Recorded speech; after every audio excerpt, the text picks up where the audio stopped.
Well, extremely welcome to the program. You're very welcome to the program. You're listening to Siraj Zaidi until 4 o'clock, and this is your own Apna radio, broadcasting at 93.9 Dublin South FM. सुनने वालों को सिराज ज़ैदी का बहुत बहुत प्यार भरा आदाब, नमस्कार, and good afternoon. And good evening in India, in fact, 8:30 India time and 3 o'clock here in Dublin time.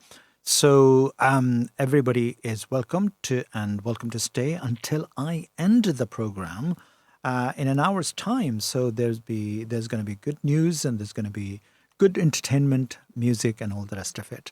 So talking about what is in the store, you probably would know what's going on in India because the news is usually read by Sharman Colvin, who's away for the holiday, and well-deserved holiday, in fact.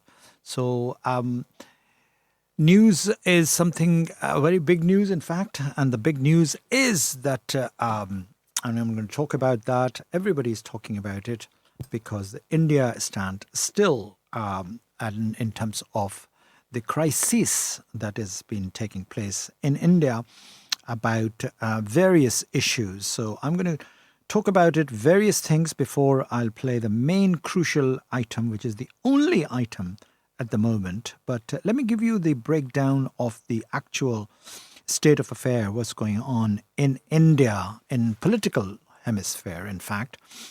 The Lok Sabha, which is the parliament on the 8th of December 2025, took up a debate about electoral reforms, addressing, among other matters, the Bihar elections and the special intensive revision of the electoral rolls underway in 12 states and union territories.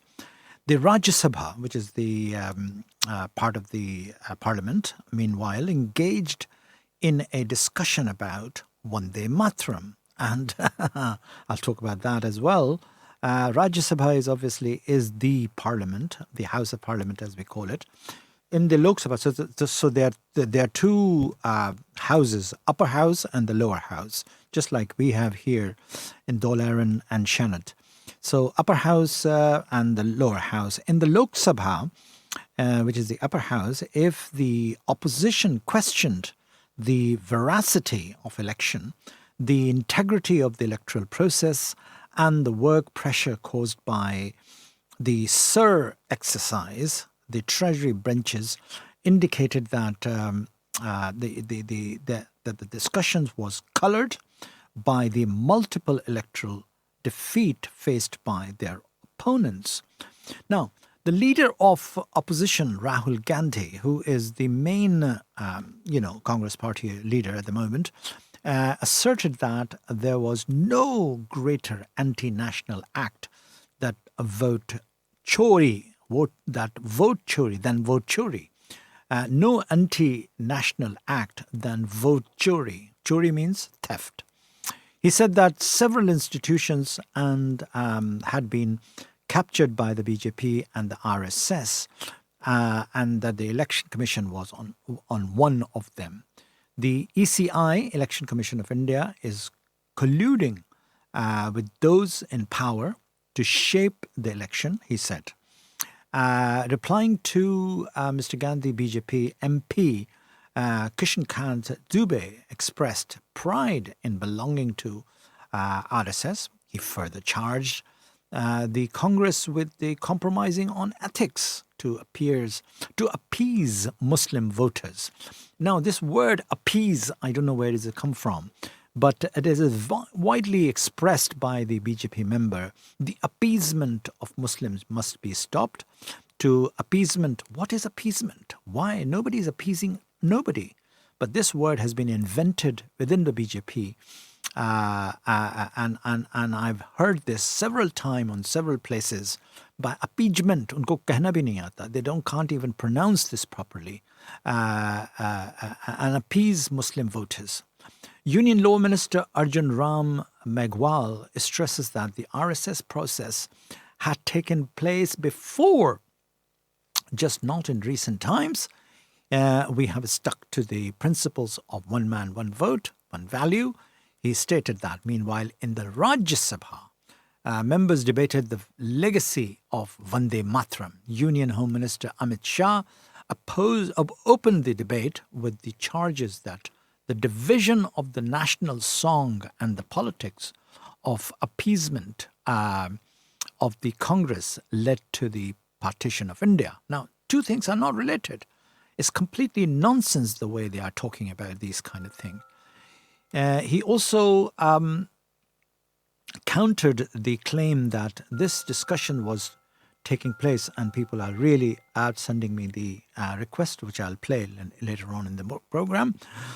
But he was saying that he also counteracted the claim that this discussion was taking place due to the upcoming West Bengal Assembly election, and accused the Congress of insulting the national song. Now, nobody is insulting the national songs at all. It was a ploy to divert the urgency, crisis of the Indigo debacle. What is Indigo debacle? I'll talk about that in a minute. But first, just to focus that they are now talking about conquering Bengal an assembly election and strategically targeting Bengal assembly election in order to conquer Bengal as well. So this is the kind of things going on. Senior Congress leaders Jairam Ramesh asked that Mr. Shah authenticate his claim. Mr. Shah later sent in a letter to Rajya Sabha chairperson outlining 9 instances of alleged insult to Vande Mataram by Congress leader from 2018 till 2025. Meanwhile, Congress President Malik Rajan Kharge highlighted that the decision to use the first 2 stanzas of Vande Mataram was not the sole decision of Pandit Jawaharlal Nehru. Other remarks by him was after suggesting that several other important matters, such as international relations or economy, could be discussed instead of Vande Mataram. Exactly, that's my point, that it cost huge amount of money, and there's a breakdown of how much it cost to use the Parliament's time. But Parliament time has been... My question is, who sets the agenda for the election to this debate, Parliament debate? If Amit Shah is doing this, that is absolutely ludicrous. Our party MP Sanjay Singh joined the ranks of those questioning the role of the BJP's predecessors in the freedom struggle. He said, "Can you name 4 people from RSS who chanted Vande Mataram and was jailed?" He said that. Lok Sabha and Rajya Sabha are expected to continue their discussions on these 2 issues today, as well as following along the both houses of Parliament. But it's a waste of time. In fact, the unemployment is the crisis. The debacle is the flight monopoly, the local transportation, the local air transportation. Indigo, who has a 63% stake in the overall airline business in India, has actually shut down the operation, and it suffered. Hundreds and thousands of people have suffered, stranded, the airports and everything. 3 members committee headed by the Prime Minister Narendra Modi, and also including the leader of opposition Rahul Gandhi, is likely to meet on Wednesday to decide the next chief information commissioner and information commissioner for 8 vacant positions at the Central Information Commission, CIC. Now, civil aviation ministers ordered 10% curtailment of Indigo flights. Airlines says that operations is stable.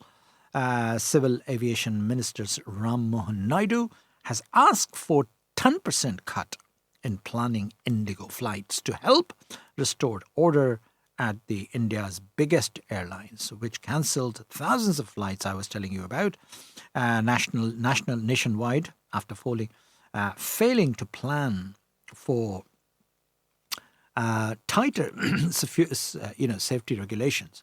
Now, the ministry considers it necessary to curtail the overall Indigo routes because which helps this stabilizing the airline's operation and lead to reduced cancellations. A curtailment of 10% has been ordered. Now, it has been ordered, but while abiding by it, Indigo will continue to cover all its destination as before. He said that the curtailment is double of what the sector regulatory DGCA ordered on Monday. So this is the airlines things, and I'll give you the size of this operation. Airlines on its part said that there was steady improvement across the network as it reinstated flights at all 138 stations. It flew more than 1,800 flights on Tuesday, which will go up to nearly 1,900 on Wednesday. And Indigo said that in this statement. Now, this is the kind of a debacle that has been created, an amazing commotion in the public. So this is the kind of thing that we really are facing a maximum crisis at that. The problem at the moment in India, where this airline, which is monopolized now, because the opposition airlines, such as Kingfisher, such as Jet Airways, such as all of those ones, has been closed down, and because of that, this is the reason that it's something is creating an awful the kind of situation where people are. And I'll give you the example of Hariprasad Chaurasia's son, Rakesh Chaurasia, who is stranded at the airport for 11 hours. And he's a son of Pandit Hariprasad Chaurasia, whom I invited here in Ireland years ago. And he was furious when his flight was cancelled without notice. Indigo crisis is amazing crisis. And let me hear something from Sharad, who has put together the Indigo crisis. So there you go. Sit back, relax, and listen to what he has to say. So, Indian skies are facing turbulent times, not because of the weather this time, but because one of the largest airlines, the Indigo Airlines, is facing challenges with its safety regulations and its performance. So, what has gone wrong, leading to inconvenience and problem with thousands of customers, its flying customers, and how long will it take for everything to get restored? How long will it take for everybody to regain their confidence? Thankfully, there has been no accident. Thankfully, it is just inconvenience of highest magnitude, but then people are safe on the ground while the skies are in turbulence. Before we talk in detail about the Indigo Airlines in India, let me help you recall Colgan Air Flight 3407, February 12, 2009, Buffalo, USA. The crash was substantially attributed to flight pilot fatigue. Both pilots had long commutes. The crew slept in the lounge instead of hotel, and probably this impaired their ability to recognize and respond when the plane stalled. Korean Flight 801, August 6, 1997. That's again in the United States of America. The investigation concluded that fatigue of the captain degraded his performance, impaired approach and communication, and that led to the crash on the approach to the airport. Unfortunate. Who can forget our own Air India Express Flight 812 at Mangalore, India? So, May 22, 2010, the official report cited that the captain was asleep for most of the flight, which was about 100 of the 125 minutes. So, out of 2 hours, just 10 minutes here and there, the captain was sleeping. And in fact, the cockpit voice recorder, as I can remember, that the investigators could hear the snoring of the pilot. And then, unfortunately, on descent, the captain was so disoriented, and that led to the runway overshoot and the crash. Absolutely unfortunate. So all these unfortunate stories, all these stories lead to one important conclusion: pilot fatigue. The pilot have to be rested, well rested, before taking on the challenge of securing the lives of the passengers. on a long distance or a short distance flight. Even though there are advanced aircrafts and navigation systems, but still that all cannot fully substitute for alert and well-rested crew. Human factors like fatigue, they are and they will continue to be a major risk factor. Airlines and regulators, therefore, must ensure sufficient resting periods and manageable schedules and realistic crew rosters, particularly when the fleet or flight schedules expand rapidly. We should understand that there are very early morning flights, there are very late flights in our domestic sector in India, and we should also understand that in the long haul flights of 8 hours, 10 hours, in fact, even 24 hours in cases from London to Sydney, Australia, the pilots have to be well rested. There has to be rosters within the flight. So all these details I'm trying to suggest is that flight crew and the pilots need to be taken care of, and especially when there are ambitious airlines who are expanding their operations into more number of flights in the more number of domestic and international sectors. And that leads us to our story of Indigo in India, where came the crisis, first time seen in the modern history of India. So Indigo is India's largest airline, grew very fast. There's nothing wrong in this fast growth, but it must be sustainable, and especially when the lives of hundreds of passengers in air at that moment in that particular aircraft is concerned. In early 2024, the aviation regulator, our Indian Directorate General of Civil Aviation, mostly called as DGCA, they decided that the pilots needed more rest for safety. Their mandatory weekly rest hours were increased by about 33%.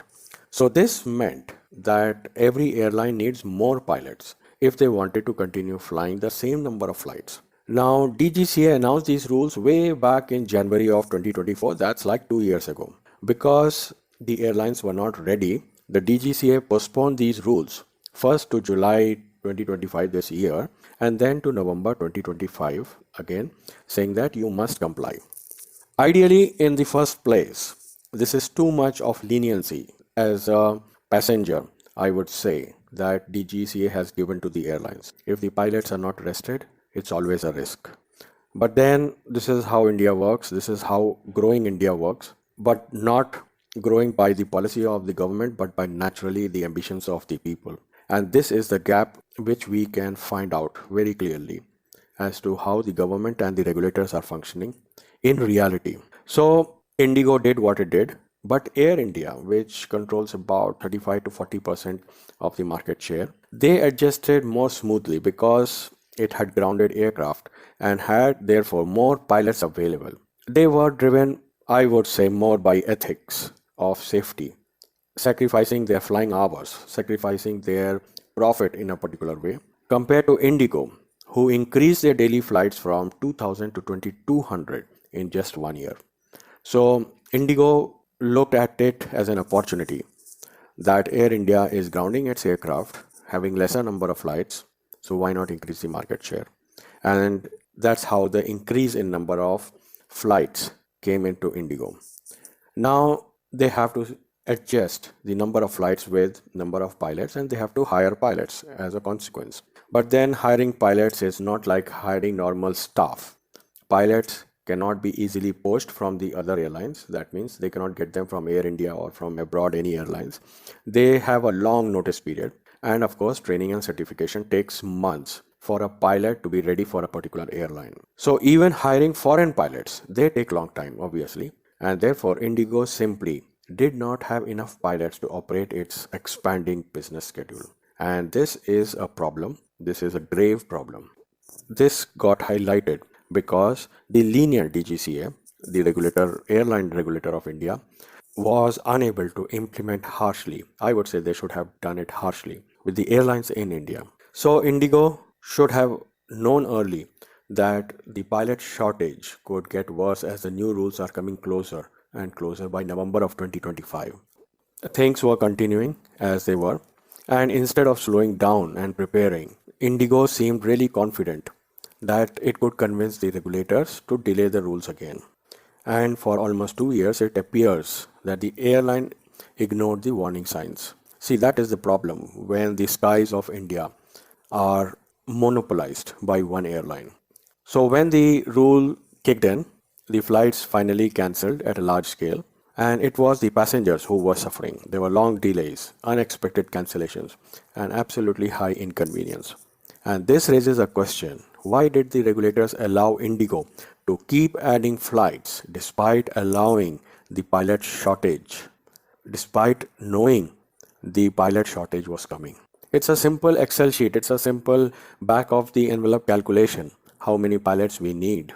So, this was an absolute risk that Indigo had taken for all these 2 years, putting passengers' lives at risk, I would say, when they were expanding their fleet. Now, the story of commercialization doesn't come to an end here. There is something called surge pricing. So, if the passengers were cancelling their journeys at suppose 4,000 rupees a trip, Indigo was reselling the same trip with that limited number of pilots at 10 times the price. So, they were not making losses. And that defines the picture of New India, where commercial opportunities are being overtaken by the convenience of the passengers, of the people who are paying the fair price. And this again, the matter has come to the Supreme Court, and Supreme Court has questioned both the Civil Aviation Ministry and the DGCA as to why surge pricing have been allowed by 10 times. So there is profit in this crisis, and this is a shame. The business houses are doing, and the government is allowing that. So there are two issues which has come in. One, the Competition Commission of India. Now, Indigo has 65% of India's domestic flight market, and it has a dominant position.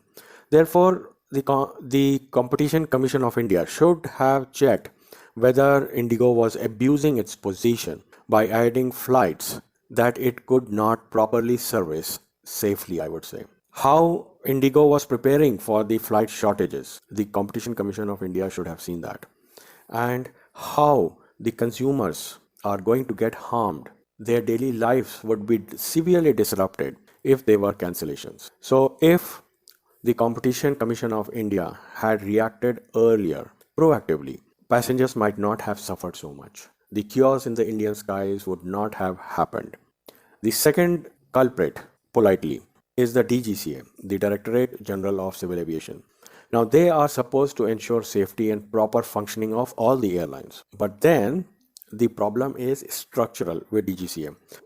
Now, Civil Aviation Ministry had opened up the skies in 1994, if you remember the modern history of India.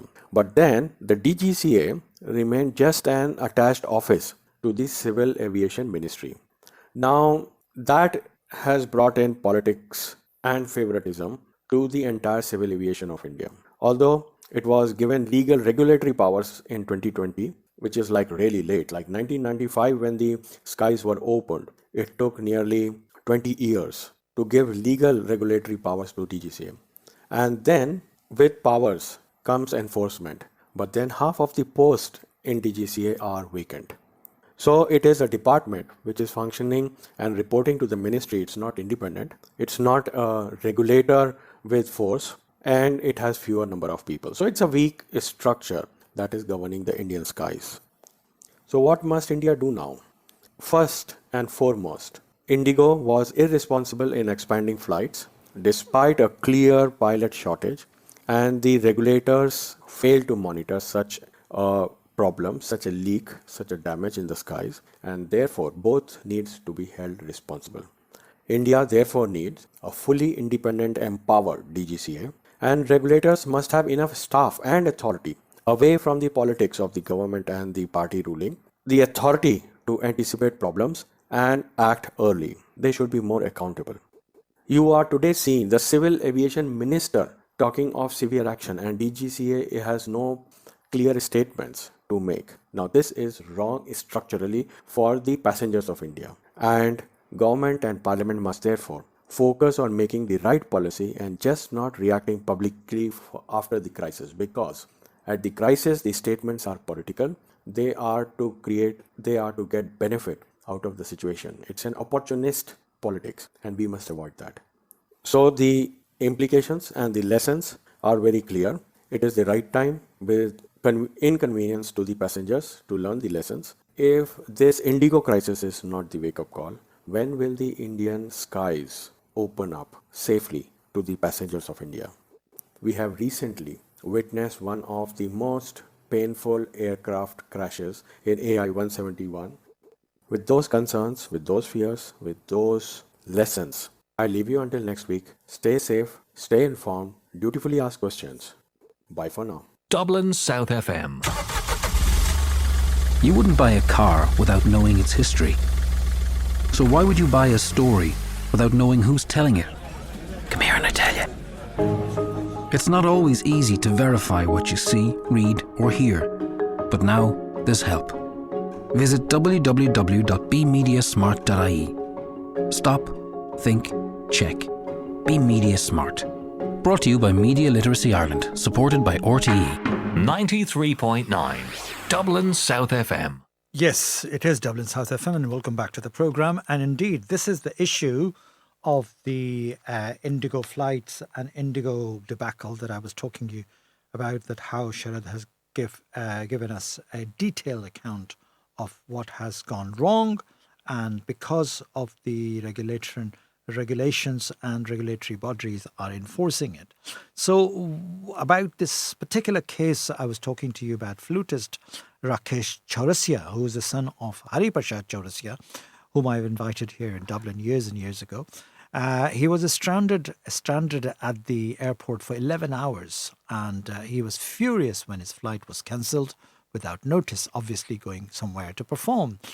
Indigo crisis when renowned flutist Rakesh Chaurasia left his Delhi home at 5 a.m. on Friday. His mind was set on the performing at the inauguration of Hari Day, the festival in Bhopal, Hari Day Drishyam festival in Bhopal. However, hours later, he was still stuck at the airport. One of many stranded passengers waited in frustration.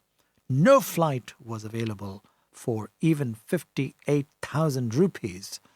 He said he tried to book it on afternoon flight, which cost 58,000. He was willing to pay that price. Usually, the flights are like 20,000 or at 15,000 and 10,000 and something like that. The local cost is not that big. But he was unable to book it. He was willing to pay even 58,000 rupees, but he couldn't do it. And he tried to book it. The plane was sold out. The tickets were sold out. Obviously, people were dying to get from A to B. His luggage had already been checked in, so he could not even go home until he got his bags back around 6 p.m. Imagine, all day long, the poor chap has spent the whole day in frustration and indeed coming back to that point. He also spoke about the helplessness of the passengers. Now, this is the kind of thing that in India, people are helpless. People, you remember when the Notebandi happened, when the rupees, the note has been cancelled, 100 rupees notes and 500 rupees notes has been cancelled. How many people died standing on the queues and they were helpless? So I think the government of the day just doesn't care about people. It just care about himself and enjoy the international business entertaining Mr. Putin. Why Mr. Putin was in India at that time? And if Mr. Putin was there at the time, government's responsibility was to actually pay attention to the home crisis rather than entertaining the international, a person like Mr. Vladimir Putin. Now, Vladimir Putin in India, let me talk to you about this kind of things, that the relationship between India and Russia. Nobody has right to tell India, according to many intellectuals, and like Shashi Tharoor, like many other people, has said that India is absolutely independent in deciding who they want to have a relationship and who they don't want to have a relationship, who they want to have a business relationship. Now, this is the current government's policy. So blatantly, the Israeli government is now controlling and cajoling the Indian government. And now the arms manufacturing industry is going to be set up in India by Israelis, building up drones, manufacturing this, that, the other, because of the cheap labor market. And also, if they want to, at their whims, to change the relationship with any third country in the world, they can do so in a jiffy.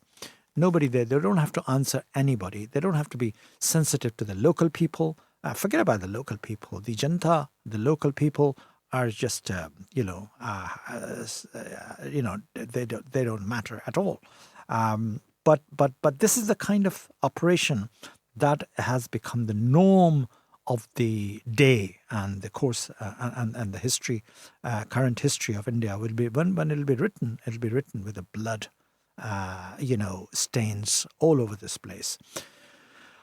But that's what it is. This is what it is. And you can't blame anybody because you cannot even utter a single word against this kind of operation, because if you do, you'll be click, and this is what is the sad aspect of the current crisis, is that crisis after crisis.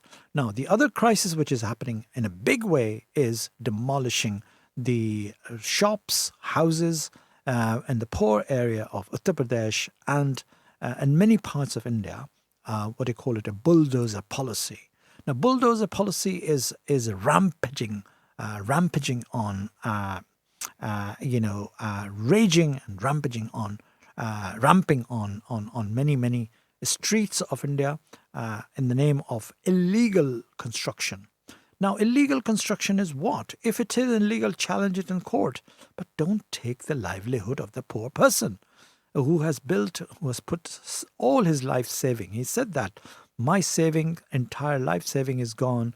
My future, my children's future, my grandchildren's future. Because in India, people build these businesses, shops for generations, is all gone. Now, who's going to pay for that? Government is going to compensate that? Forget it. So this is another inhumane, unjust policy that is actually being implemented in places like Aligarh, places like various other small cities of Uttar Pradesh. Now, talking about bulldozer is also being now implemented in a big way in Kashmir. Yes, Kashmir is another target for obvious reason, that because it's a Muslim majority state and it is not, stomached by the government, that various types of policy has been implemented. But this is something demolishing the houses of any journalist. I mean, journalists are desperate. I've been watching reels on my phones. They are begging that, look, I'm just a mere journalist reporting what's going on. And in the backside of that, his house has been demolished. What is going on? I mean, hello. But this is the kind of world we are living in. Nobody can question. Nobody can say anything. Nobody can actually have a balls to actually get up and talk about these kind of things. But the sad state of affair, that's all I can say that. Anyway, I'll take tracks and I'll be with you shortly. And sit back, relax, and enjoy this track.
लुटे दिल में दिया जलता नहीं, हम क्या करें? तुम ही कह दो अब ऐ जाने अदा हम क्या करें। ये दिल तुम बिन कहीं लगता नहीं, हम क्या करें।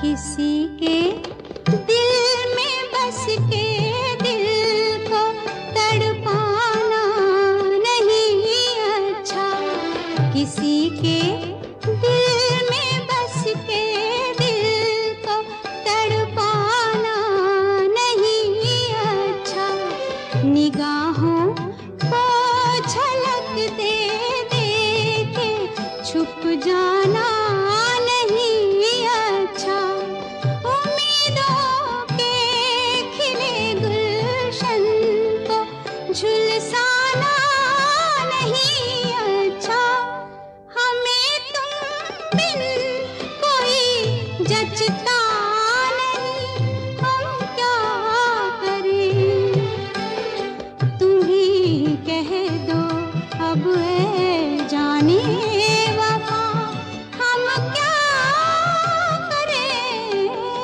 लुटे दिल में दिया जलता नहीं, हम क्या करें।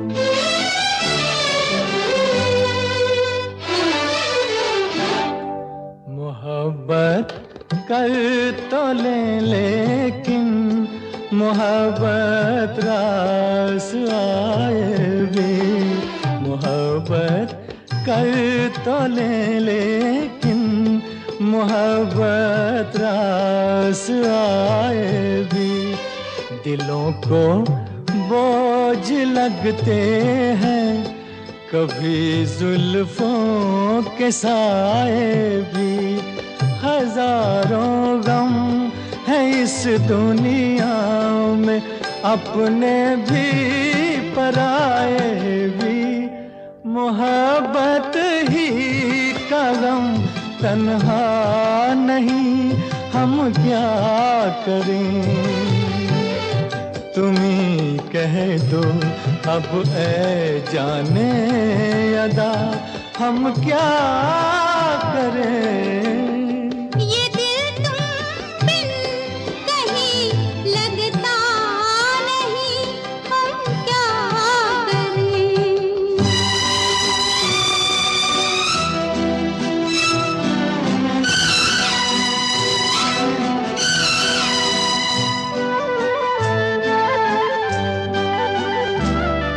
बुझा दो आग दिल की, इसे खुलकर हवा दे दो, बुझा दो आग दिल की, इसे खुलकर हवा दे दो, जो इसका मोल दे पाए उसे अपनी वफा दे दो।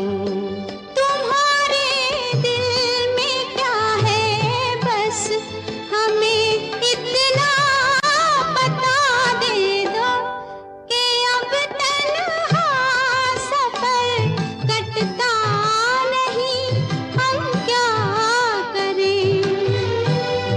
लुटे दिल में दिया जलता नहीं, हम क्या करें।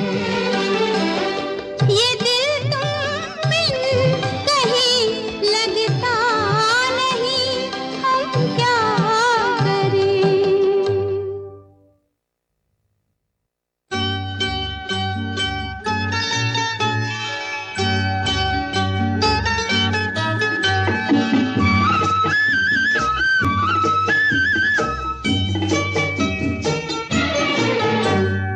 मिलती है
किस्मत कभी कभी लाती है ऐसे मोड़ पे, किस्मत कभी कभी मिलती है जिंदगी में मोहब्बत कभी कभी।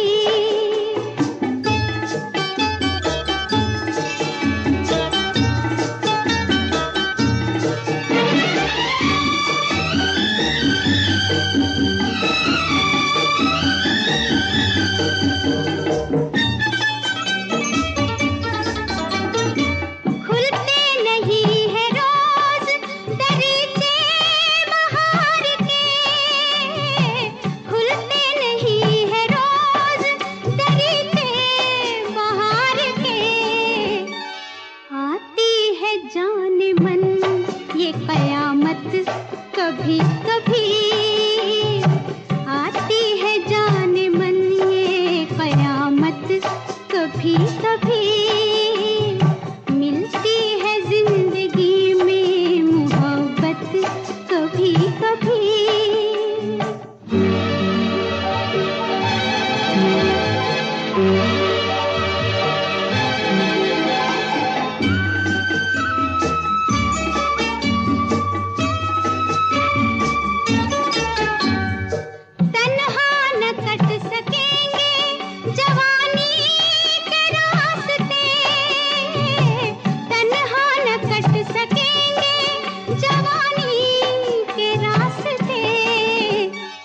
पेश आएगी किसी की जरूरत कभी कभी, पेश आएगी किसी की जरूरत कभी कभी मिलती है जिंदगी में मोहब्बत कभी कभी।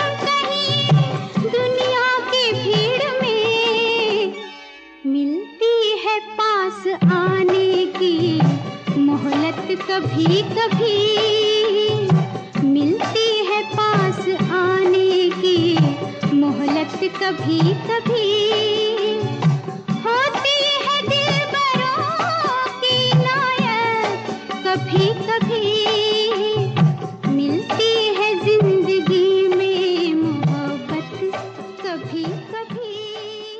जी मेरे भाइयों, मिलती है मोहब्बत कभी कभी, and that is exactly is the case because what is happening in the world is that muhabbat is love, and it has not been offered regularly to anybody and everybody. So when it happens between the two people is the most beautiful thing to happen, and it only happens very often. It doesn't happen every day of the week, every day of your life. If you are looking for true love and a true muhabbat, true pyar, as we call it. And so it's a beautiful thing. If it happens, you really have your life out of misery, out of, loneliness, whatever.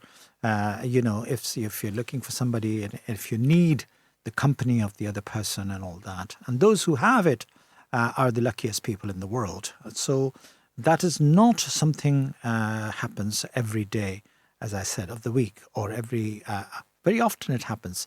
So I think when it happens, people should grab it and leave it the rest to the so-called God, if you believe, and most of us do believe it, and let it God work with you both to help you both to thrive in this love and thrive in this muhabbat, in this beautiful kind of expression, so to speak, of love, and then you would have a beautiful life. Anyway, this is a long discussion, and I've spoken about love many times, and because this is a Christmas time and everybody is obviously trying to actually enjoy the Christmas light, Christmas shopping, Christmas this, that, the other, and holiday time. So people are beginning to looking for companions, so to speak. Anyway, another song is coming up. Sit back, relax, and enjoy this.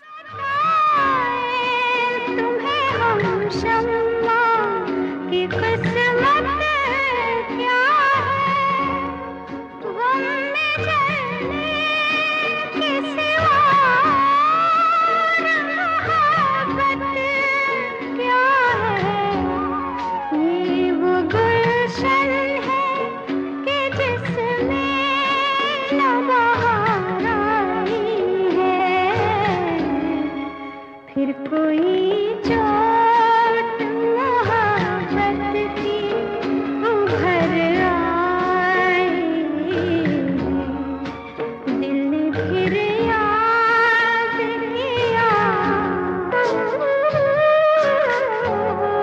हम वो परवाने हैं जो शम्मा कदम भरते हैं, हुस्न की आग में खामोश जला करते हैं।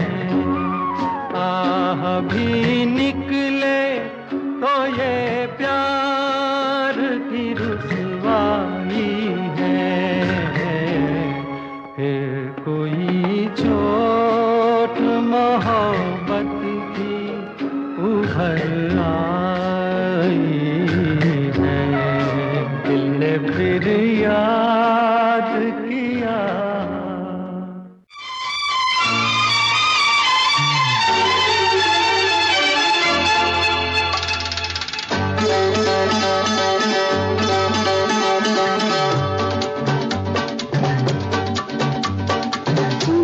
रंगीले कैसा जादू किया,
लगती हो, बड़ी सुंदर दिखती हो, क्या खूब लगती हो, बड़ी सुंदर दिखती हो। फिर से कहो, कहते रहो, अच्छा लगता है, जीवन का हर सपना अब सच्चा लगता है। क्या खूब लगती हो, बड़ी सुंदर दिखती हो, क्या खूब लगती हो, बड़ी सुंदर दिखती हो।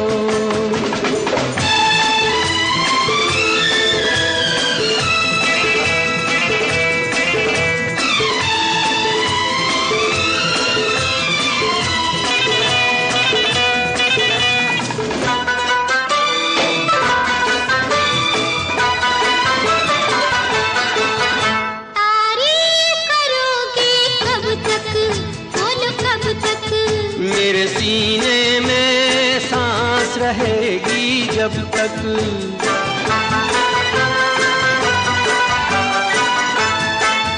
कब तक मैं रहूंगी मन में, हाँ मन में। सूरज होगा जब तक नील गगन में। फिर से कहो, कहते रहो, अच्छा लगता है, जीवन का हर सपना अब सच्चा लगता है।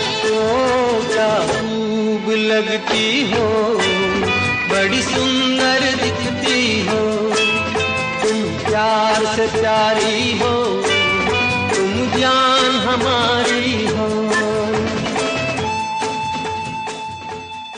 मेरे भाइयों, this is an interesting song for Feroz Khan film, and then it's one of those songs that can never go down or never die, as I say.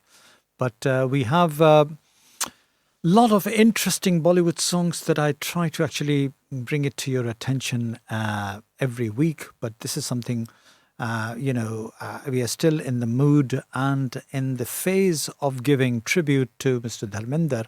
And so therefore, best of Dharmender songs are with me, and a request has came just now today. So I'll play the songs of Dharmender Sahab.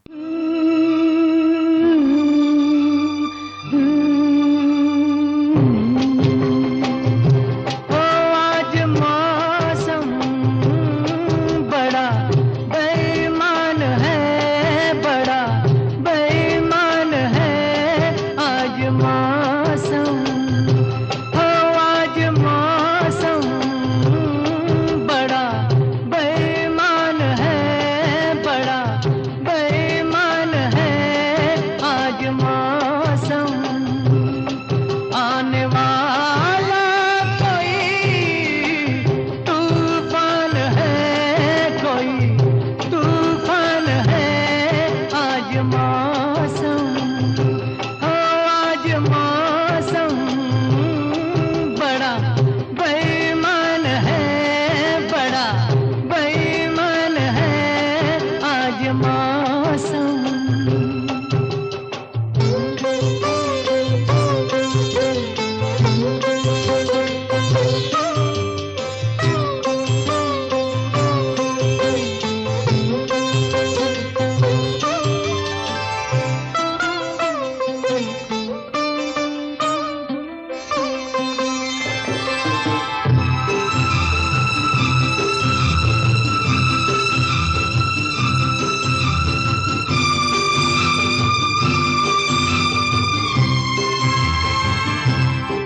क्या हुआ है, हुआ कुछ नहीं है, क्या हुआ है, हुआ कुछ नहीं है, बात क्या है पता कुछ नहीं है, मुझसे कोई खता हो गई तो इसमें मेरी खता कुछ नहीं। Chairman Vayan, that's it. Time is up, and I would like to announce that on this Sunday, a couple of days back, there is a special prayer meeting at our Hindu temple in Walkingstown area, VHCCI, where we are paying homage to our dear friend Anupam Gupta at 12 o'clock and followed by the lunch. A young man of my film festival team member passed away at the tender age of 42. His life is cut short, unfortunately had a heart attack. So most welcome, anybody who would like to come and join at the Hindu Temple VHCCI at 12 o'clock this Sunday afternoon.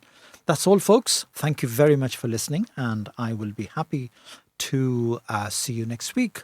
And bye for now, and very, very many happy returns and a Merry Christmas, because next program is going to be a Christmas program. Bye for now.